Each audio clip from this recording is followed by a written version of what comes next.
sú hrubé a slema ma chladí. V dubových dverách len malé okno je. Pýtaš sa, sestra, či démoni spia už? Nie, stále v žilách mi horký med koluje. Ránhojič vraví, že musím byť spútaný, kým z môjho tela ten prízrak nevíde. Ach, Marienka, sestra, v tej klietke som ostal, hoci ma tvoja ruka vyviedla von. Ten sladký perník mi otrávil srdce, každý môj výdych je zlomený tón. Ty liečiš si dušu, ja trasiem sa v krčoch, v zajatí sladkosti, čo prináša skon. Cítim tú vôňu, tú vábivú skazu, ako ma krmila cez moju klec. Prst som jej dával, nech rezať ma nejde, no vnútri som horel, tá chuť bola tma.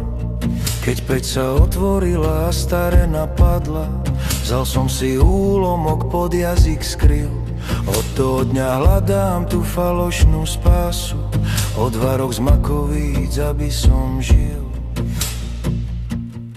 V noci ju vidím, tú babu so smiechom, ako mi podáva podcukrovanú smrť. Kričím na teba, nech utekáš preč, no moje nohy sú ťažké sťa ortuť. Tu v tejto cele, kde modlitby šepkám, mi chýba ten domček a cukrový prach. Hnusím sa sebe, že milujem reťaz, čo drží ma v deni a zaháňa strach.